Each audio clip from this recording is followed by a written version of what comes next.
Hey guys, welcome back to the Spates What a Lad podcast, Dance in France preview show. And here we are.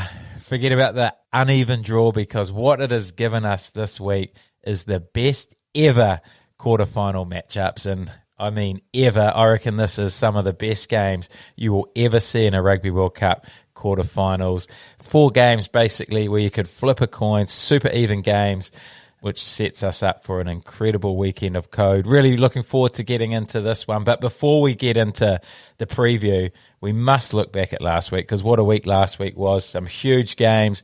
This Rugby World Cup just keeps on giving. We saw Portugal get up and some unbelievable moments in last week's round. So, as always, we do have 2 of the great New Zealanders. They're both hitting the airwaves on New Zealand radio at the moment with SNZ, which is awesome to see. It's Surly from Surly Talk Sport and Jake the Snake Atkins. How are we, lads? You guys good? Snakey, mate, you're an honorary New Zealander now. How good is that, mate? The pod's going so well, the feedback's flowing in, and us Kiwis, bro, we claim people real quick when things are going well. So, yeah, welcome to New Zealand. Oh, boys, I'm more than happy to be a Kiwi this week as well, lads. I don't know if you boys are aware, but the real World Cup started in India 7 days ago, and our national pride and joy, the jewel in our sporting crown, our England's men's white ball cricket team, got an absolute hiding from the Black Caps. So yeah. I'm switching allegiances. Get me that passport, boys. Get me away from this country. Well, we've got a good game to start with our review. Obviously, New Zealand versus Uruguay. Pretty much win as predicted. We obviously couldn't top the 96 points we put on Italy, but still a very impressive performance from the All Black lads. What do you make of that one, Surly? Yeah, I thought Uruguay for the first 20 minutes were really good. Like, obviously they held us to 0-0 there, but it was more the way in which they did it. Like, they were up for it. They're a physical team. They brought some good line speed, plenty of passion, plenty of heart at ruck time as well, and it was kind of from that stage on, though, where they started to fall off those one-off tackles, and that's when the All Blacks really got into their work. I think once we were allowed to get into our rhythm, it was probably a frustrating first 20 minutes for the boys, but once we got a roll on, we kind of flexed our muscles, and again, we saw like our ability to play off quick ball, to improvise, to score some amazing tries, like Will Jordan, Leicester. It was fins up all day long across my TV screens. I'm sure, Jimmy, you were fizzing at home as a North Harbour fan. It really started to piss me off, but when it's in your national colours, you got to celebrate these tries. So I was finding myself on the couch ripping a couple fins up myself. But yeah, some great tries being scored. It was fun rugby to watch. That Damien McKenzie slap back, whatever you want to call it, a pass, I don't know, like the guy's a freak. He's the only guy that could pull something like that off, but he did it so casually and so easily. Like, they looked at the replays thinking he was out just because it looked like he just didn't care. It took zero effort from him, but yeah, it was a fun game to watch. Was it the best test leading into quarterfinals? I'm sure we'll find out, but another chance to get some Ks into the legs and just build on what we've seen from that Italy performance. Damien McKenzie, he is an absolute wizard, man. He played well, and good to see him on the bench for this game coming forward, because he's a sort of spark plug you want coming off that bench, whether you're chasing or you're in front. He's just got things happen around him, and he's probably been one of the form players of the pool play so far, so awesome to see him get rewarded. But you mentioned the fins up, and I did see that was one of the top things searched on Google after that game was All Blacks try celebration. What is this All Black try celebration? So good news for all you Tasman fans. We are trending in world rugby. So Finlay Christie was doing it when they weren't even doing it behind them. What a best day that bloke is. Jeez. He was making sure no one forgot about it, because if you do forget, you do get in a bit of trouble from the Tasman lads, who will be blowing up if you're scoring on the big stage and not putting your fin up. So good to see so many, and hopefully we see a few more this weekend. But the next game was France v Italy. I think this game was pretty similar to what we predicted as well. We thought France wouldn't be able to get to the 96 either, but it was still a pretty convincing hiding. And Snakey, I know the Italian government aren't too happy with you and your Italian raps at the moment. Yeah, they tried to take me off the radio with Surly earlier. My Wi-Fi cut out mid-call. I was getting knocks on the door. They're trying to silence me, man. My first main takeaway from this game was, geez, the second rendition of the French national anthem in the crowd is getting earlier and earlier every week. They pretty much like did an encore this week, like the national anthem straight into kickoff, straight into round two. But like, man, these French atmospheres just look next level at the moment. Like, I'm seeing footage on ITV of battered French blokes with like pints and cigarettes hanging out of their mouth in the crowd. Like, when they get up and they score points, it just looks like such a great place to be. In terms of Italy, like, guys, they just have zero ability to stop a team when they get any kind of momentum or quick ball. Like, if France got quick ball first phase, you could almost just put your house on they're going to score within the next 3 to 5 phases. That's similar to the New Zealand game. Italy just seriously lack that like size and genuine physicality to be able to kill momentum once it starts. And once the French team got up, there was just like a snowball effect. That rolling momentum of France, they look so passive. They couldn't get anything going in this game again, lads. Not a great tournament for them at all. Now, I think they've probably been the most disappointing team in the whole World Cup, maybe along with Aussie as well. But Aussie weren't copping the hidings quite like Italy, and the way you talked them up at the start of the competition, I thought, we might have been quite nervous going into that game, but they weren't never a chance. They were like one of the minnows. Yeah, but if you put Australia in this group, do you think Australia could cop a 60-point, 70-point hiding from France, New Zealand as well? And probably yes. And I also think Italy are such a confidence-based team that those guys need confidence to play well so much. If you'd put them in the group instead of Australia with Wales, like maybe they do get going and get some momentum, and then we see a different team. But it doesn't matter. That's all hypothetical now. They didn't show up at all at this tournament, and they made me look a fool on the What a Lad show. So I've got no time for them.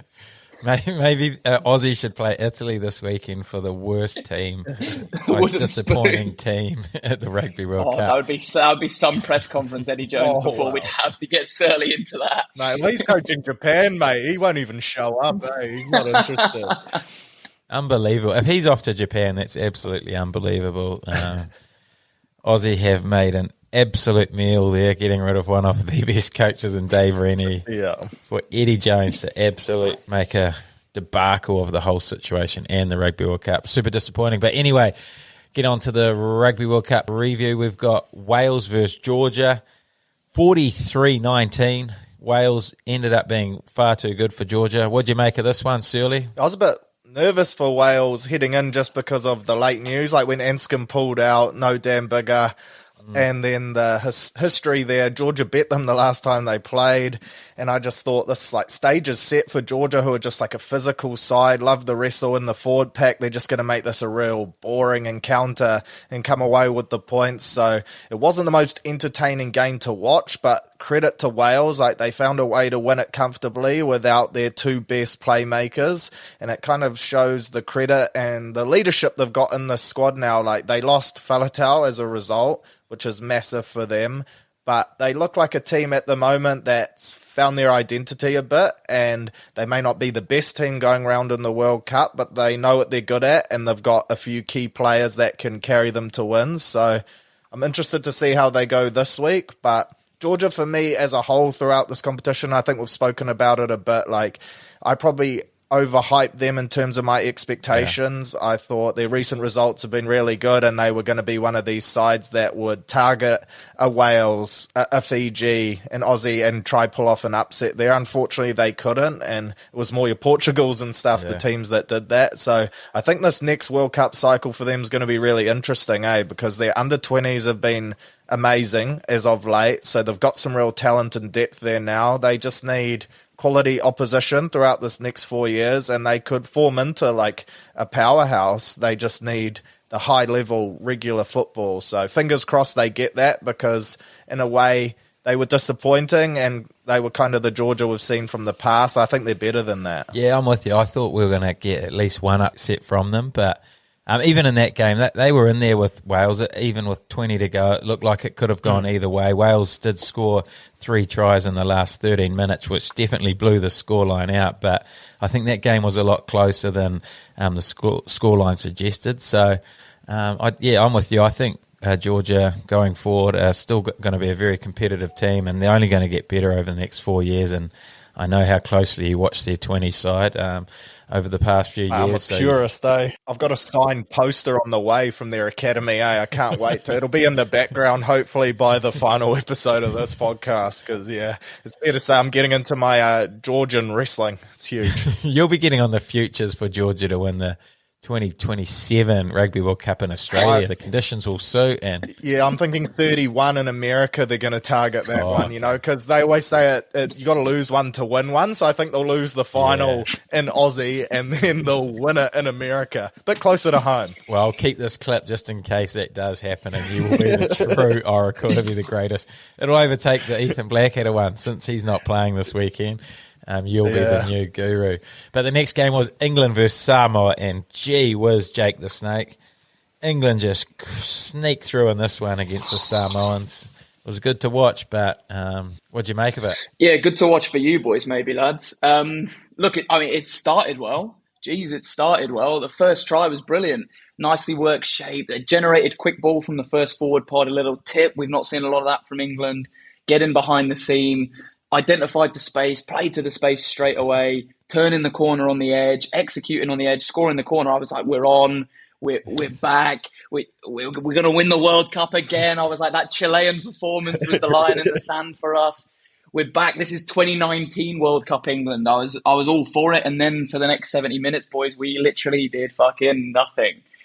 This was really, really hard to watch. I think let's be very clear. Like, Samoa should have won this game. Like, unquestionably, Samoa should have won this game.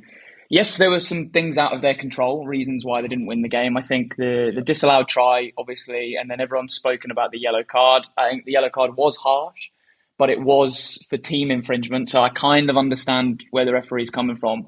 But then in terms of stuff in their control, like, even with those two refereeing decisions I've just spoken about, Samoa should still win this game. Like, that Danny Kerr try from first phase, like, you're 6 points up in a test match. You're defending a goal line scrum. Yes, I understand you're down a yellow card. You're down to 14 men. But, like, you can't allow the 9 to run and score untouched under the sticks with a 6 point lead. First phase, not even forcing the skill. Like, we've seen how difficult it is for England to string 2 passes together at times. Like, make them at least throw 3 passes, score in the corner, and then make old mate kick the goal from the touchline to take the lead. If there's any of my old teammates listening to this, they'll probably be absolutely pissing themselves laughing right now, because I literally did the exact same thing in a European Cup game once a couple of years ago, but I took an absolute hiding for it for about 3 years, and boys still send me the clip. Boys still send me the clip on the anniversary. The defence coach didn't speak to me for about a year and a half. So, and he hasn't played since. Yeah. I've been running water for 4 years because I did that in Bayonne once in the European Cup. So if I'm taking that hiding for it, then Samoa have got to. And then even at the end, that they had the chance to go and take the game. They just, they had the ball in deep in England's half, and you're just thinking, like, just be patient, keep possession, build multi-phase, because if you get over 10 phases, there's a decent chance you're going to get an advantage. And then once you have an advantage, have a crack for the try, see if you can score, and if not, kick the goal to try and steal the win. But they're just trying to force the offload to score. Like, you don't have to score first phase, last play of the game when you're in the red. Just take England deep, get it to 10, 15 phases if you can. So Samoa should be, like, it was a good performance, but they should be feeling really disappointed that they didn't win this game, because it was there for the taking. Yeah, mate, I love hearing you talk about England games. Look how excited you get every week. It's like my favourite part of the show is you reviewing an England game, and I'm looking forward to you previewing this weekend against Fiji, who in theory, should be a bit tougher than Samoa, but even they haven't been as convincing the last few weeks, so it's going to be an interesting old battle there. But the next game was Ireland v Scotland, and wow, I watched this game in absolute awe, watching the Irish run their attack and their game. They just had everything nailed. What did you make of this game, Surly? Yeah, it's not often you watch a game of rugby and just get hit with like a massive feeling of anxiety, because you know that your team is taking on this Irish side the next week. Like, I'd hype this game up. I thought Scotland were gonna, we all agreed Ireland were gonna win, but I thought Scotland were gonna push them. I think I said like 6 to 10 points. It'll be a tight game. Scotland will be up for it. Man, Ireland, like, just how good are they? It's crazy. 31-0 at halftime, a complete domination in the first half, and the game's over. Like, watching them play as well, it's not just their ability to score points, it's how they do it. Like, they're such a pleasure to watch. I think they're a team that if you love rugby, you can't not like them, which almost makes them more frustrating because on both sides of the ball, they're just so good. Like, defensively, they're a joy to watch. And I'm a first five. I hate tackling, but just watching them do it makes it look fun.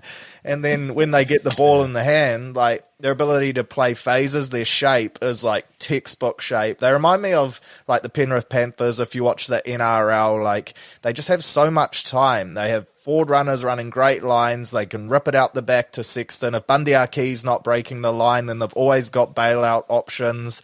And if things go wrong in their shape, they just find a way to problem solve it within like 2 to 3 seconds, and then they're back into their work. They're so good to watch. And saying that, I was talking to Snakey before about it. It's like Scotland gave them way too much time to be able to control the game. And we were talking about the All Blacks and what they need to do. And obviously, straight away, that's one thing, is cutting down the amount of time Sexton and their ball runners have to make up decisions. But at the same time, like, good sides and good players make themselves time. They find a way to do that. And Ireland keep doing that week in and week out. So I'm hoping for a bit of complacency or something. But, man, I was so nervous watching that game. Like, even my wife was like, shit, these guys are mean. And I was like, yep, they are. Yeah.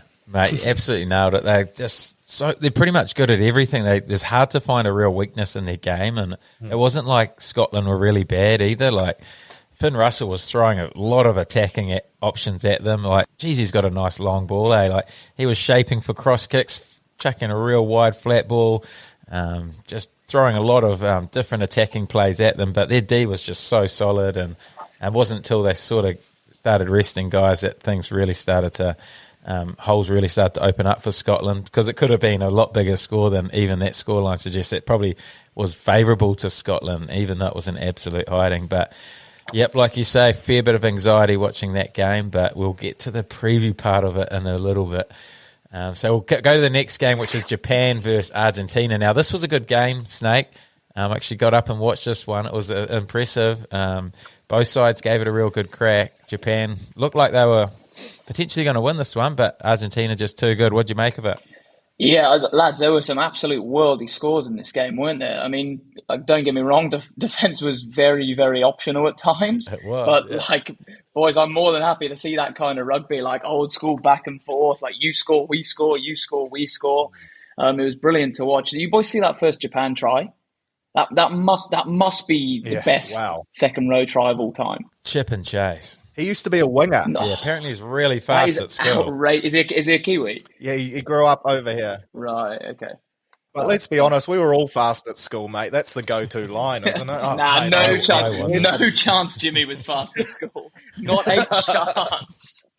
I only got fast when I started to squat heavy. Oh, debatable. That's never happened, has it? When have you been under the bar, mate? Jeepers. Exactly. I never got fast.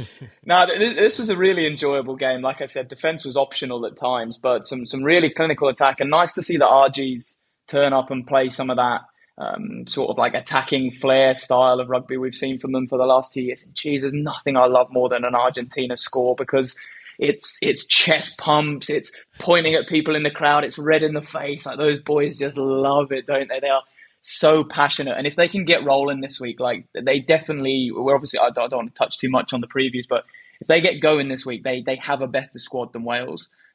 So I just want to see those guys cooking. Like you said, Jim, it was a good game. You know, it's 70 minutes. It was 29-7.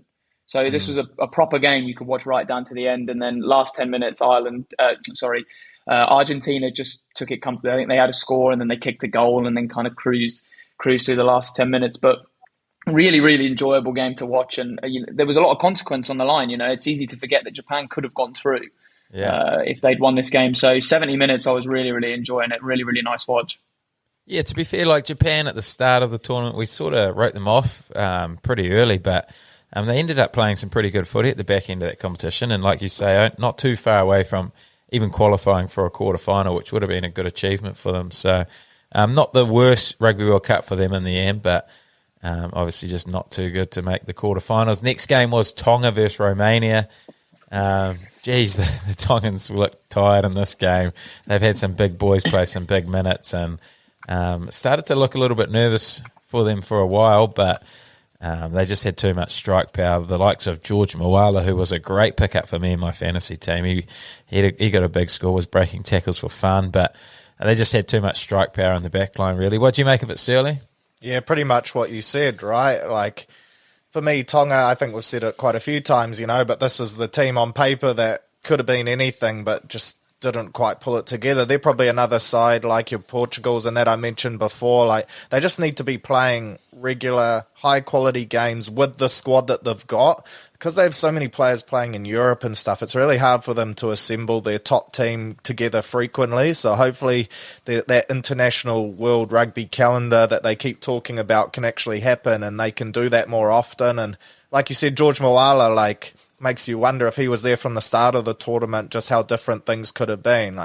He got 10 weeks down to 5. It was a pretty bad tackle, but was it that bad? Maybe if it was a 2-3 week ban, then things could have been a little different and they might have pushed some teams a little more because he had a massive impact straight away on them. But yeah, a real shame for Tonga. Probably not the campaign they were after. They showed glimpses of it, but yeah, fatigue, all that kind of stuff. They're just not quite there with the top teams. And now I see Portugal and that have jumped them in the world rankings as well. So that's probably the ultimate blow for them as well. It's crazy to believe, if you thought about that at the start of the year. But just watching that game, the biggest thing I noticed was probably the conditioning of the side. No one was putting in those little extra efforts which make teams great. The kick chase was so poor. No one was ever putting pressure on anyone when they were kicking, and just all those little efforts weren't part of their game. So they were so reliant on people to break the line, which, you can't be a successful team just chasing those sort of plays. So tough, like you say, tough tournament for Tonga, but hopefully get a few more games in over the next 4 years, and they'll be a lot better team going forward, and hopefully they get a few more guys jump over to their country as well, like the likes of Nani Laumape, who I know was only a few days short from being able to be at this World Cup, which obviously would make a little bit of a difference for them as well, but hopefully they can grow from there. But the next game was Fiji versus Portugal, and this was one of the special moments of this Rugby World Cup on two counts, really. Fiji obviously qualified into the quarterfinals, and Portugal winning their first ever Rugby World Cup. What a game. What did you make of it, Surly? Yeah, this was the ideal result heading in, right? Wasn't it? I think we all wanted Fiji to pick up the bonus point and get the win, but at the same time, how cool would it be for Portugal to get their first Rugby World Cup win? And I kind of expected Fiji to be way too good. I think we had them both 13 plus, right, to get the win, but Portugal just showed how much it means to them. They're a team that's fueled on passion. I think Snakey spoke before about Argentina. Portugal were hold my beer. They were kissing each other when they were scoring. They were that fizzed. And then you see them get back to the airport. I don't know if you guys have seen those clips, but man, that looks like one of the greatest nightclubs ever, but it's just at the airport, and it's just a whole bunch of lads singing songs and celebrating the win.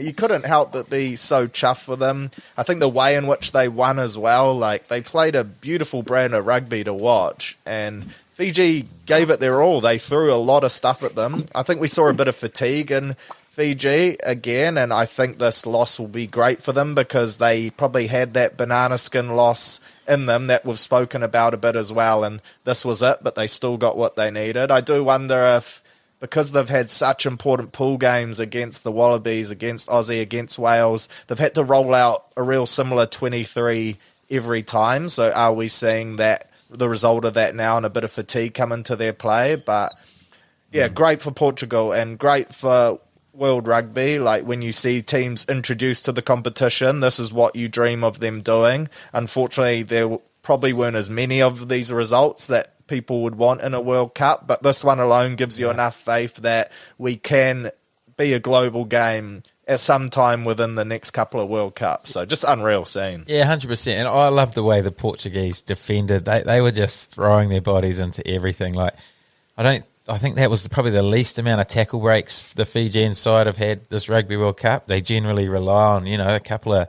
broken tackles, bust the line, get an offload and score. But the Portuguese were just flying into them, and they all worked hard, and it showed some real good ticker, and it was one of those real passionate performances that, if you're sitting back in Portugal watching rugby for the first time, you'd be bloody proud watching that, and potentially these young kids over there will pick up the rugby ball and give that a go instead of put down their Ronaldo top and pick up a Martins top with a number 7 on it would be pretty special to see. So, but speaking of Martins, who was your guys' standout of the pool play? Who has obviously left? Not someone who's not staying on. Like Martins was one for me. He obviously scored a heap of points in fantasy. I don't know how heavy he is. He looks about 80 kgs as a 7, but geez, he throws his frame around, makes a lot of tackles, dangerous on the edge. He was someone that I obviously knew nothing about going into this tournament, but left the tournament wanting a Martins top with number 7 on the back. Who was your snake?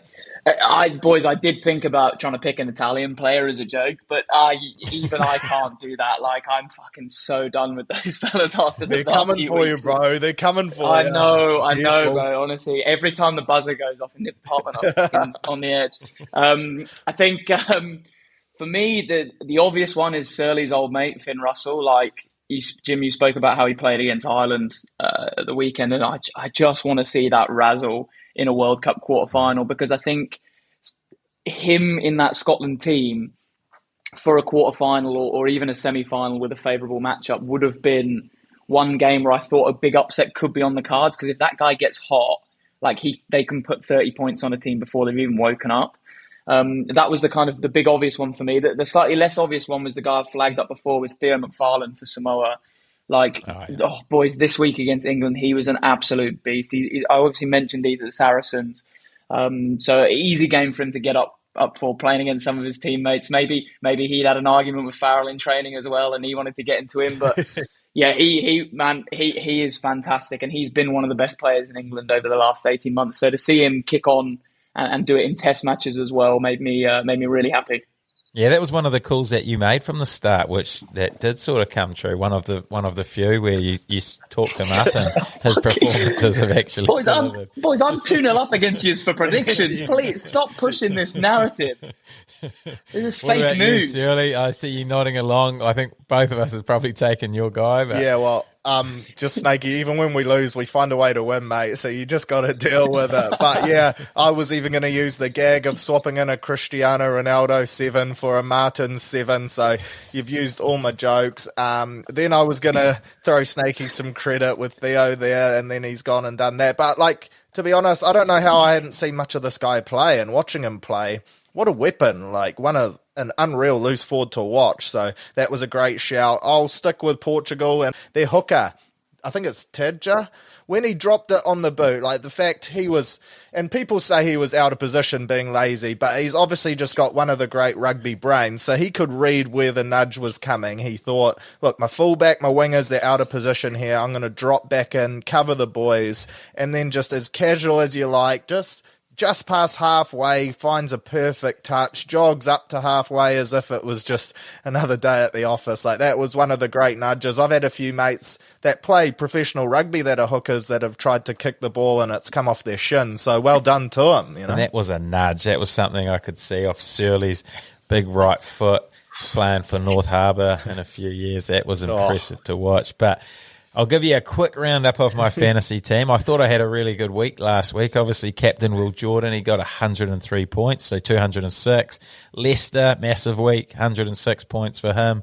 Pinot went good. Moala went good. So a few of my outside backs. D-Mac as well, 82 points. A few of my backs went really good. So forwards were okay. They all sort of did their job, but nothing too special there. But I thought I was going to climb up the Waterlad rankings, but I noticed that most people listen to the podcast and have captained and picked pretty similar guys to what I have, so I haven't moved up at all. I'm still in 10th place, but I did climb up the world rankings, so obviously everyone in this Waterlad pool is going up the world rankings pretty fast listening to this podcast. But looking forward to this week. Man, it is tough to find some fantasy rugby players who are really going to stand out. All the games are so even. I'm not really sure what to do. Obviously, the teams still aren't named yet. We only know Ireland and the All Blacks, but it's an absolute blowout that we can't get the teams named earlier. Yeah, well, I think this has been your biggest bone to pick since we first met and I jumped on the pod, mate. I think it was one of the first things you brought up. It's like, yeah, it just grinds my gears, right? Because it would make things so much easier for everyone. And obviously the players get told on the Monday leading into the week. So they've already picked the team. They know what's happening. So why they don't share it just with the public then and make something cool of it? Like the NRL do Teamless Tuesday, 6 p.m. every Tuesday night you tune in to see who's playing for your team. Like something like that on a Wednesday or even a Thursday would be unreal. But for some reason, rugby just hasn't got around it. Yeah, no, it definitely breaks me. And everyone's complaining about the teams being leaked, etc., and how they're going to stop it. You stop it by naming the team earlier so it doesn't have to be leaked and everyone gets to see the team and pump up some of the matchups that we're looking forward to. Like, it's hard to be able to pump up a game when you don't even know who's playing.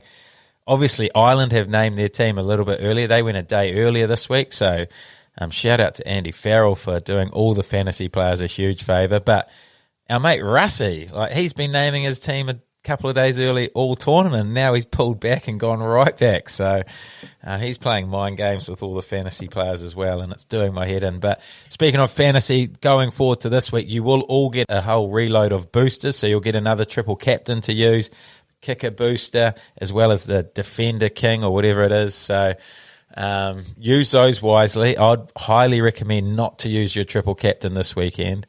I think there's going to be some big scores in the semi-finals next week, so that's my advice to you guys. I think there'll be no one getting a huge score. That's my prediction. No one will be getting in the 80 points this week in the quarterfinals, so you're going to have to choose wisely, and like I said, I'm not sure who it is. I'm going to go someone who I think is a fantasy gun, potentially a Leicester off the top of my head or a Will Jordan. But even some of those guys, not too sure. But we'll get into the preview because we have 4 of the best games you could possibly predict, really.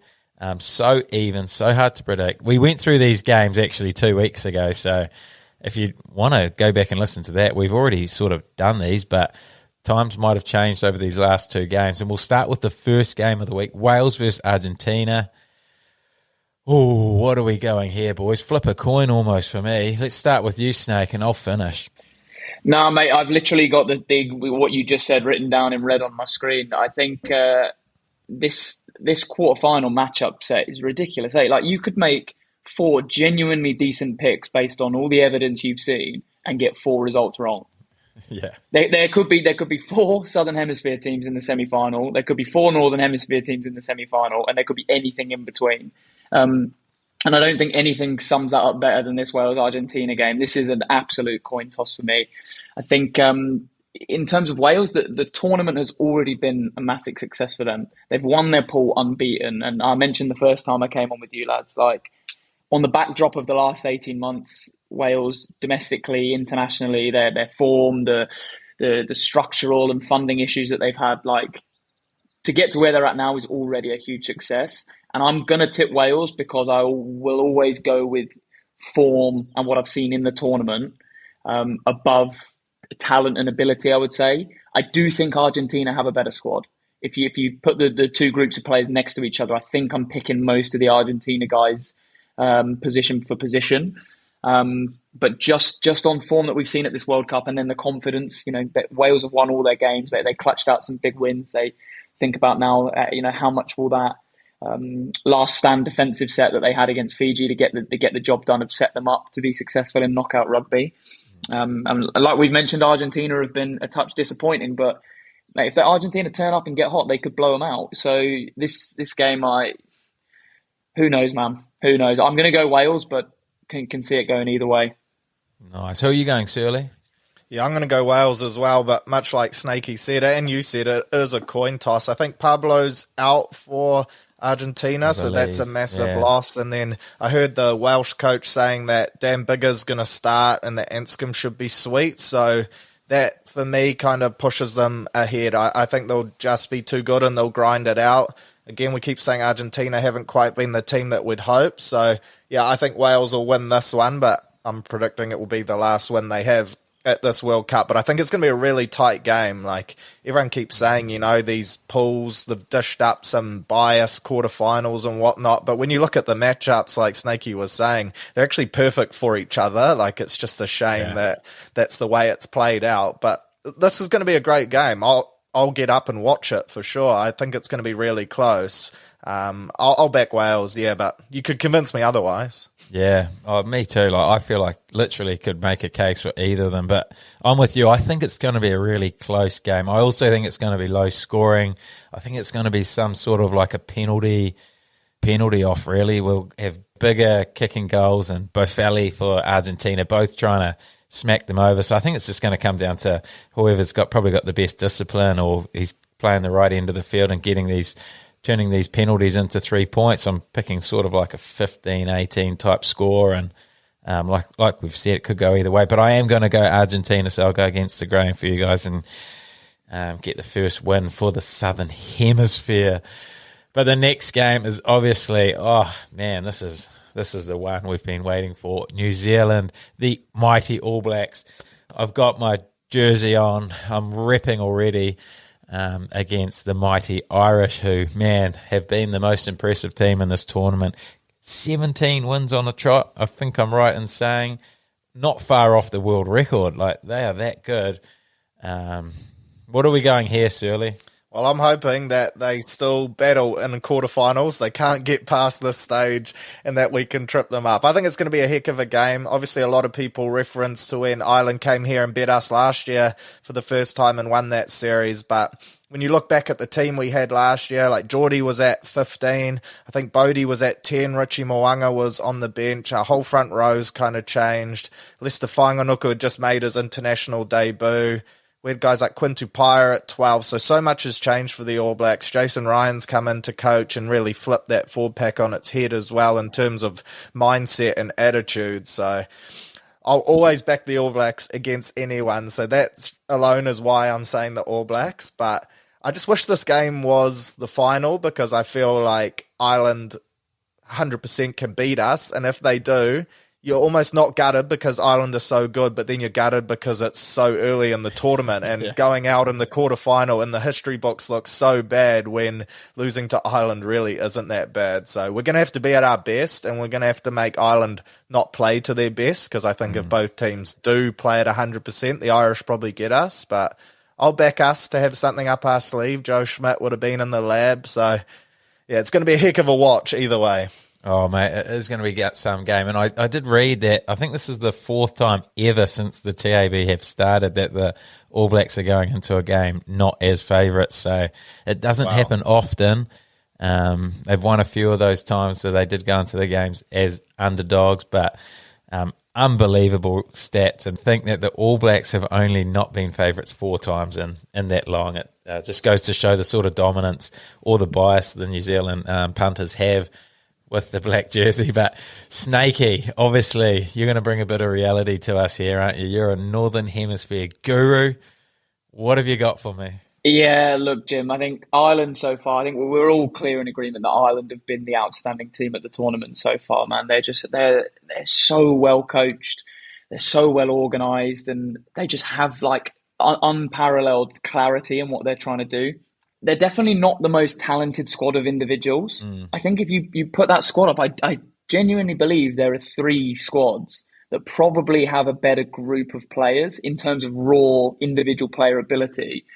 But just the way that they're coached and organised it's outrageous. And you know, look, there's obviously the factor. Again, I spoke with Surly about this earlier, that almost all of the squad plays for one of 2 teams, and the vast majority of the squad plays for Leinster. So they have that natural cohesion and the consistency that some of these other teams just don't have the luxury of having. The amount of time that these lads spend on the field together is outrageous. But yeah, it's a credit to Farrell and his coaching team, man. The place that he's got this group into, for an Irish side to be number 1 ranked team in the world and going into a quarterfinal of the All Blacks as pretty strong favourites. Like, don't get me wrong, boys, the All Blacks can win this game. And my reasoning for that is the All Blacks have come hot just at the right time. I think if you give me this game 6 weeks ago, I'm shutting you boys down straight away. Like, lads, you have no chance. it's done already. But the last few weeks, I do feel the All Blacks have turned a corner in their performance. I think we've obviously got some guys back fit. Geordie back in midfield makes the back line look different. But it definitely is a real game. Like, Ireland are definitely favourites. New Zealand are definitely underdogs. That's 100% the case. But both teams can win this game. I think for me, it just depends how much defensive pressure New Zealand can create on Ireland's shape. We watched Scotland this week, and like, if you just stay connected and you don't get up and take any space away from this Ireland team, man, like, they are too good at running that shape. Scotland, what they did is they sat off and they let guys like Sexton, Ringrose, like, turn the corner and get into that space outside from playing out the back of a pod inside. And once he gets into that space on the outside, it's just like it's domino effect. Like, everyone has to jam in and then they just rip you apart. I don't see the All Blacks doing that. I think the All Blacks are one of the teams who can create serious internal pressure on the island shape. And if they can disrupt the timing and the flow of Sexton and Ringrose, the guys who are connected out the back of those pods, they can cause Ireland some serious problems. The other thing New Zealand have to show for them to be able to get over the line in this game is they have to find a way of playing when they don't generate the quick ball that they want. We've spoken about it before. But against Ireland, if New Zealand get into a rhythm of same way carry, same way collision, this Ireland team, they work too hard, they're too connected, they're too physical. You're never going to generate any quick ball. And that's when I think the All Blacks might start to look a bit lost, like we saw against France. If the All Blacks can build a two-sided attack to their shape and have the option to change direction, I do think Ireland are vulnerable down short sides. They leave Gibson Park down short sides by himself quite a lot with the winger back on a half and a forward. If they can take the short sides and rebuild them, maybe New Zealand can regenerate momentum. And once New Zealand get momentum, boys, it's all bets are off, because that's when they're the best team in the world. Just quickly on that, like, while I was watching the game at Lyon, because we were sitting up so high, you got kind of bird's eye view of the game. And obviously we were dominating Italy, but I was really impressed with the amount of work Mo'unga, Geordie Barrett and Bodie were doing, sweeping round to the short side. And it was something I've never noticed in the All Blacks play, like the amount of time that the bodies were in motion coming back against the grain for the short side. And I just wonder if, like Joe Schmidt, they all talk about how he breaks down the game so well and he encourages them to play to space. I wonder if that's kind of been the plan the whole time, is identifying that Ireland or some of these top sides that they're going to come up against don't mark up so well on that short side, and they started implementing it then, because I personally had never seen an All Black backline move so much off the ball and stack a short side so often. So that's a great point there from Snakey, and hopefully that's why we were doing it then and we see it on Sunday. Yeah, and it's winning that gain line as well. Like you said, Snakey, like if they can win that gain line, win that breakdown and get that quick ball, we've seen how good they are when there is space out there and they are playing on top, on front football. So they'll be playing off the back of Leicester carries over the gain line, getting quick ball, and then hopefully unleashing the Richie Mo'ungas and Geordie Barretts with time. And if they do get that, they will be hard to stop. But I'm with you, Snake. I think the shape that Ireland run is going to pose a hell of a threat for our edge defence, which is one thing which I don't think the All Blacks have nailed yet, is the way they're defending on the edges. They're defending passive. I know you felt like they could put Ireland under pressure, but they're going to have to completely change what they've been doing for the last couple of years, because at the moment their wingers and midfielders are defending passive, and I think that'll play into Irish hands when they're coming around the corner with their guys on their shoulder squaring up. Makes it really hard to defend if you're not putting them under pressure. So that's the biggest probably concern for me. It's going to be a massive day for Leicester and Will Jordan to get their edge D sorted.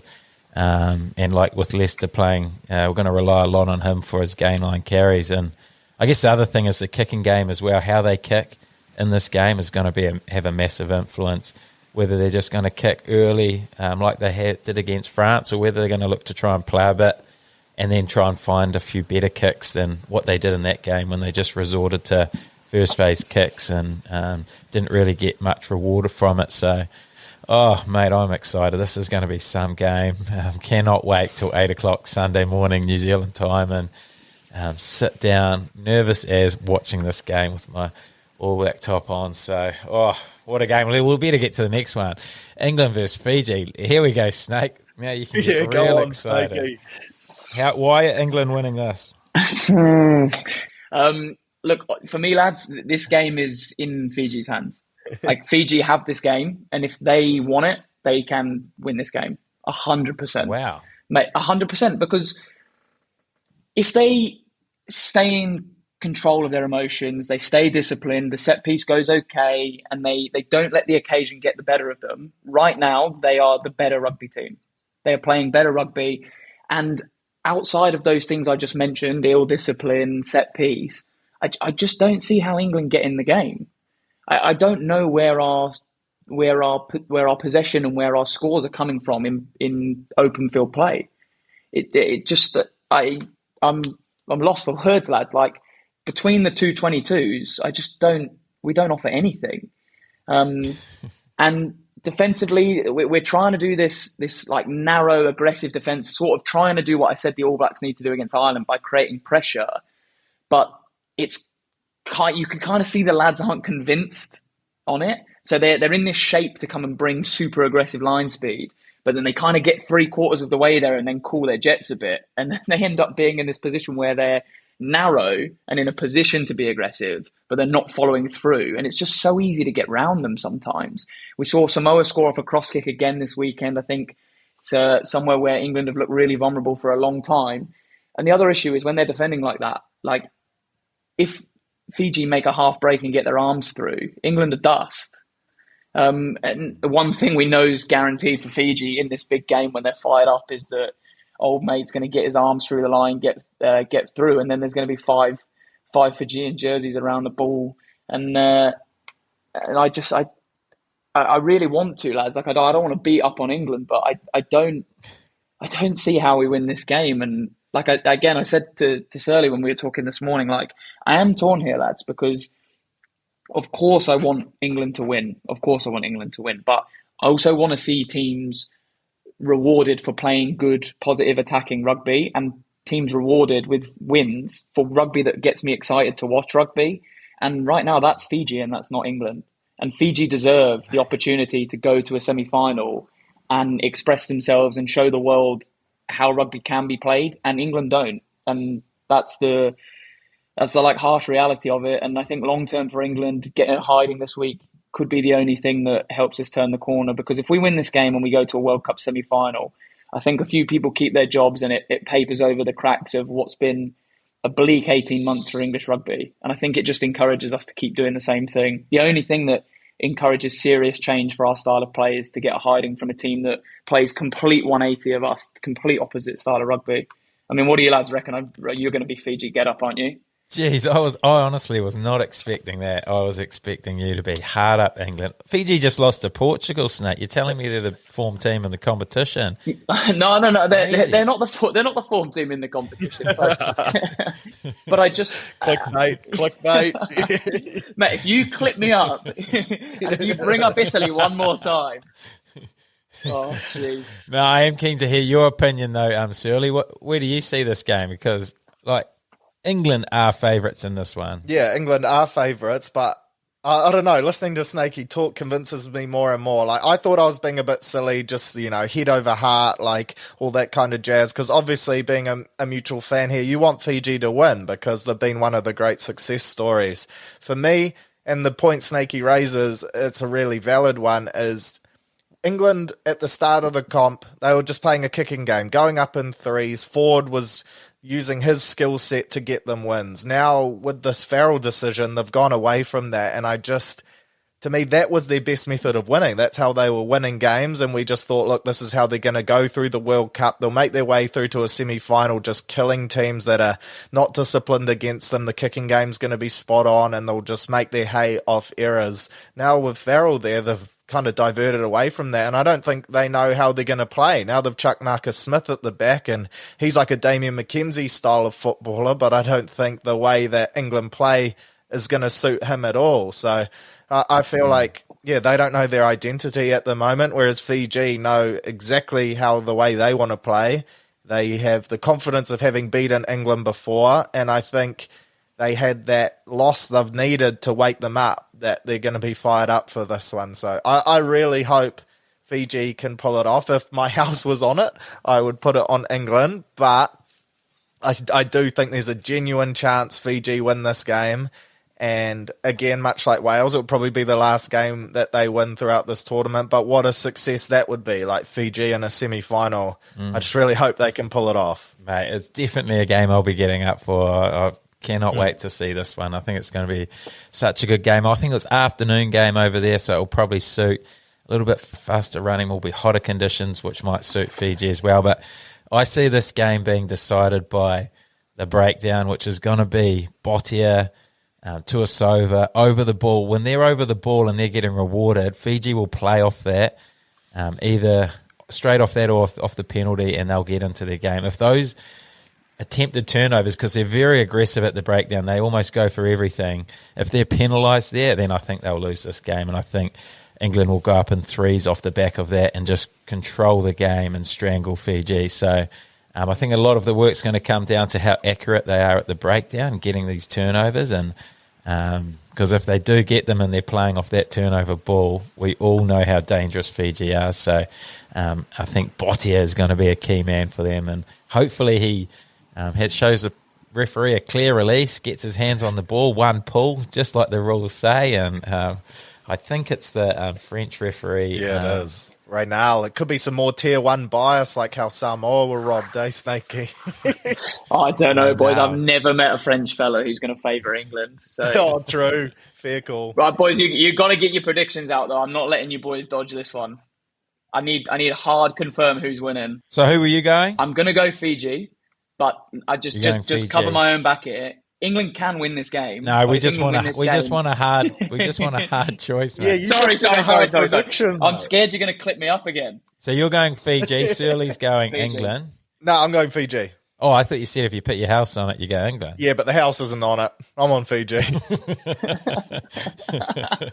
Put that. Oh, I've said it's a breakdown battle. Boti's going to show some clear pictures, so Fiji for me as well. Wow, all three of us. Yes. $3.50. Outsiders, there you go. Fiji to win. Okay, in the last game, now this could be a World Cup final as well. What games we've got the privilege of watching this weekend. South Africa, the absolute bullies, the most physical team in the competition, up against France with the return of the king, the best player on the planet. Dupont will be back out there with the mask. I cannot wait for this game either. 8 o'clock Monday morning. Whew, does not get any better. Where are we seeing this one, Surly? Yeah, this is one that could go either way, and again is probably worthy of being a final, right? And this is the perfect narrative for a game. You got the host taking on the defending champs, both sides playing some great football. Dupont's back, like you mentioned. He was wearing headgear at training, I saw. He's doing everything. He's ready to go. Then you got Rassie and co just barking from the South African camp as well. The atmosphere at this game is going to be crazy. I don't think the players will be able to hear each other at all on the field, and it's just going to come down to instincts and whatever team's more structured and organised. So I'm going to back South Africa. I think the Pollard's boot is going to be the difference. I expect him to start. Again, we don't know the starting team, but I think he'll be in the 10 jersey. And yeah, I just like what I've seen from South Africa at the moment. I think they'll be too good, and then they'll advance through to the final and the All Blacks will beat them there. How good. But yeah, I'll back South Africa in this one. It's going to be really tight though, within 7 points, 100%. Yeah. Wow, what are you going, Snake? It's interesting from Surly. I think there's a lot of things in South Africa's favour for this game. I think, obviously, the Dupont situation, it looks like he's going to play, which is fantastic because the biggest games need the biggest players in the world for them to be the showpiece spectaculars that we all want to see. It's going to be a hell of a challenge for him, mentally, after that injury, can he be at his full normal self playing the way that we've seen him play for the last couple of years? That's the first thing. I think South Africa also coming off the bye week. So Rassie's had 2 weeks now to prepare for this game.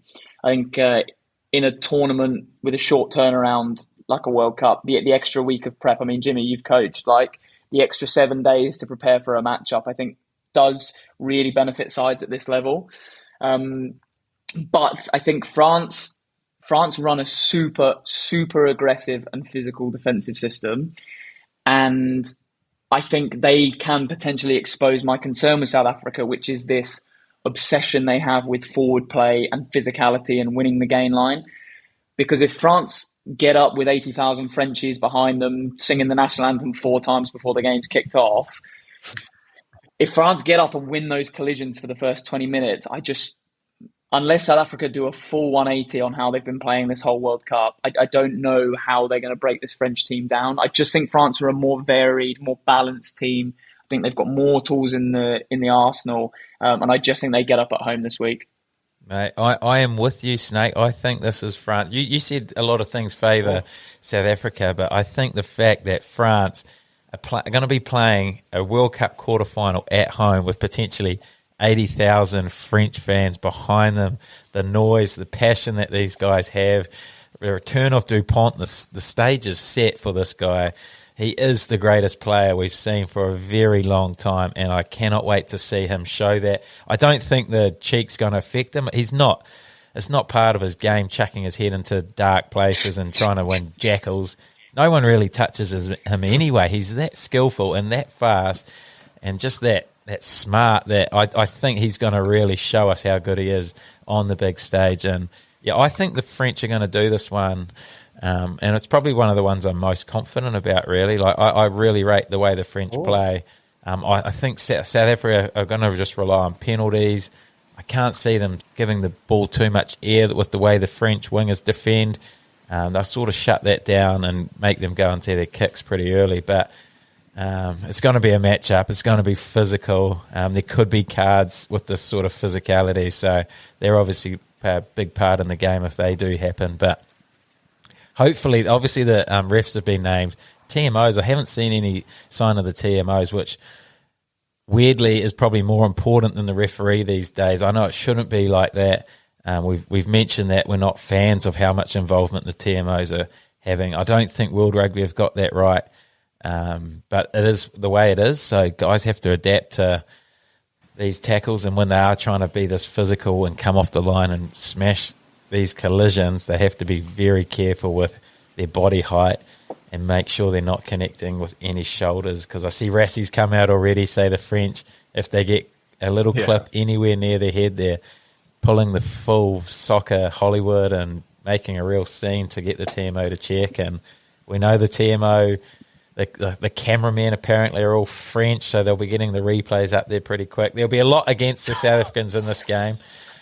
So, yeah, I think the French will win it and set up one hell of a semi-final, well, potentially even more hell of a final, because I guess the thing I see from this weekend is whatever 2 teams or whatever 4 teams win the quarterfinals, we're going to have a lot more one-sided semi-finals than quarterfinals. So I see both the winners of Pool A and B, whoever that is, whether it's France or South Africa or Ireland, New Zealand, both going through to the final relatively convincingly. And it could be as much as a 40, 50-point semi-final, I believe. I think it's that one-sided. Anyone disagree there? No, I 100% agree, Jim. I think it's just a shame, isn't it? Like, no one wants to see a 50-point blowout in a World Cup semi-final. These are brilliant matchups this week, but next week's going to be a tough preview show, isn't it? Because I think we're all going to agree and we're all going to say the same things. Yeah, it'll all be about picking your fantasy triple captain next week. Who's going to get all the tries in those 50-point wins? That is why fantasy rugby makes this game great. But any leaving thoughts from you, Surly? Nah, just hopefully the All Blacks lads can put on a clinic because, like I said before, to go out in a quarterfinal would be a real shame. But if the result doesn't go our way, I would urge All Black fans to remember that we're up against a great Irish side. So it just happens to be a quarterfinal. It's more the fact that we'd be losing to Ireland. So, yeah, I'm backing the All Blacks, of course, but just keep that in mind because we don't need to pile on the lads if it doesn't go our way. 100%. And remember that there's also 3 great Kiwi lads in this Irish side. Jamison Gibson Park, What a Lad legend. So is James Lowe. 2 of the great episodes of What a Lad, along with Jacob Atkins. There's some great episodes out there. So, of course, Bundy Ake as well. He's yet to come on, but maybe after this Rugby World Cup, he would be a great shout. But good luck this weekend, lads. Enjoy the footy. It's going to be some Rugby World Cup quarterfinal and, up the ABs. Cheers, fellas. Thanks for tuning into the episode. Since you've made it all the way to the end, I'm hoping that you've enjoyed the episode. And if you have, there's just a couple of things you can do to help me out. First is to subscribe or to follow to whatever platform you're listening to it on. That roughly takes 1 second. Secondly, if you could give it a 5-star review, that roughly takes 2 seconds. That helps out massively too. And thirdly, you could write a wonderful review about the podcast if you've got a spare minute or two. That also helps out more than you know. Lastly, I forgot about this one, but if you really want to help out, go and get yourself some Waterlad merch at waterlad.com and help spread the love. Appreciate it.